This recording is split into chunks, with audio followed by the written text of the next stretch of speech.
जब उनका प्रतिनिधित्व पहले से ही है तो ये आरक्षण के आधार पर प्रतिनिधित्व कैसा, ये नहीं समझ में आ रहा। अभी जो विवेक कुमार कह रहे हैं, मैं अपने दर्शकों के लिए आरटीआई से निकला एक आंकड़ा पेश कर दूं। ग्रुप ए की जो भारत में नौकरियां हैं, ग्रुप ए की जो सबसे श्रेष्ठ सेवा मानी जाती है, उसमें आरटीआई का एक जो आंकड़ा है उसमें कि अपर कास्ट, जो हिंदू अपर कास्ट है, वो 74.48% है। जो ओबीसी है वो 8.37% है। जो शेड्यूल कास्ट है वो 12.06% है। और इसमें प्रमोटेड अफसरों की संख्या शामिल है। दूसरा एक आंकड़ा जो पार्लियामेंट के प्रश्नोत्तर में आया है, उसके हिसाब से अपर कास्ट हिंदू 68% हैं।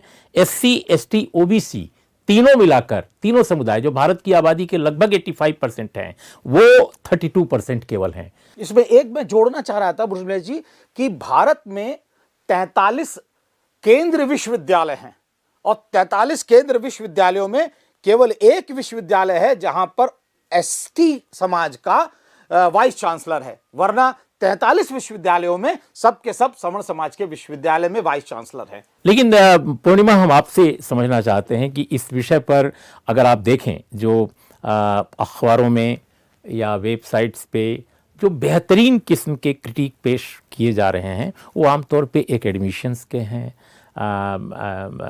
जो कानून के जानकार लेखक हैं उनके हैं।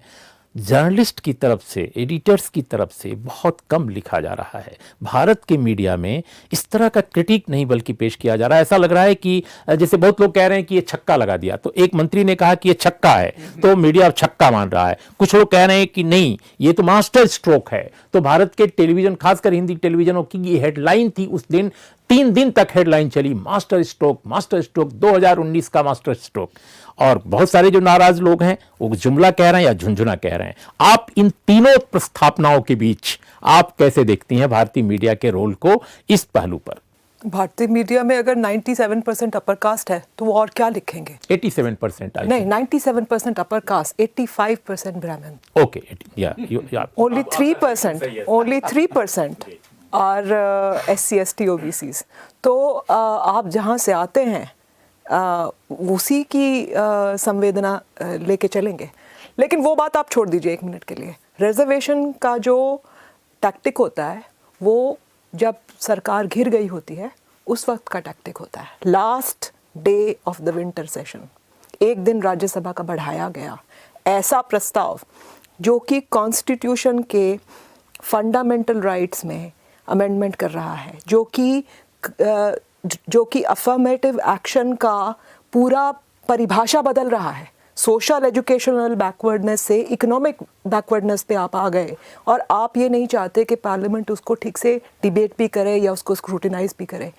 तो ये एक सरकार की एक खास आदत है, इस सरकार की खास तौर पे, कि आप ऐसी बड़ी चीज़ कीजिए जो सबको टच करे और सबको कंफ्यूज करे। जैसे नोटबंदी था, नहीं देखिए ये पॉलिटिकल स्ट्रैटेजी है, बड़ा नेता, एवरीथिंग मेगा स्केल, और आप नोटबंदी की तरह ऐसा कुछ कीजिए जो सबको लगे कि क्या कुछ हो तो रहा है। क्योंकि हिंदुस्तान में है क्या कि जो आम आदमी का सबसे बड़ा दुख क्या है कि सरकार के साथ जो उसका कनेक्ट है, स्टेट के साथ जो इंटरफेस है एक नॉर्मल आदमी का, वो इतना ख़राब है कि उसको लगता है कि कोई आदमी कुछ करे इसके बारे में, पुलिस के बारे में, म्यूनिसिपैलिटी के बारे में, जो लोग रेडी लगा रहे हैं उनको तंग करते हैं लोग, सरकार वाले, तो उनको होप रहती है किसी ऐसे आदमी से जो कहे मैं सिस्टेमिक चेंज करूंगा। और Modi came with hope factor. तो नोटबंदी को लोगों ने, देखिए यूपी इलेक्शन कितनी बड़ी मात्रा से बीजेपी जीती नोटबंदी के बाद। नोटबंदी के बाद इतना लोगों ने दुख झेला, लेकिन ये सोच के कि ये आदमी, शायद ये आदमी कुछ अच्छी इंटेंट लेके हमारे लिए कुछ बढ़िया कर रहा है तो हम झेल लेंगे, लेकिन कुछ बड़ा हो रहा है। तो ऐसी बड़ी चीज जो सबको टच करे, लेकिन उसका इम्पैक्ट क्या होगा, किसको पड़ेगा, किसको महंगा पड़ेगा, ये कोई डिबेट नहीं होना चाहिए। तो ये एक खासियत इस सरकार की है जिसमें कोई डिबेट ना हो, कंफ्यूजन आप फैला दीजिए। लेकिन पूर्णिमा, इस केस में ये पूरे समाज के लिए पहली चीज तो नहीं है। इसमें वो जो होप वाला जो आप पहलू बता रही हैं, वो एक बहुत सीमित आबादी के लिए है, जो लगभग भारत की 15% हो सकती है, 16% हो सकती है, इससे ज्यादा नहीं होती। नहीं, आप देखिए ना उर्मिलेश, ये 15% 16% जो है आपका, ये मीडिया में बैठे हुए हैं, यही लोग हैं जो ओपिनियन मेकर्स हैं। और उसके साथ साथ जो बीजेपी कह रही है, जिस तरह से इसको बेचा गया या पैकेज किया गया, उसमें क्या है, वो ये क्या कह रहे हैं कि देखिए ये सब लोग एजिटेशन कर रहे हैं, जाट पाटीदार फार्मिंग कम्युनिटीज़ जो हैं वो एजिटेशन कर रही हैं, ये लोग भी आएंगे इसमें।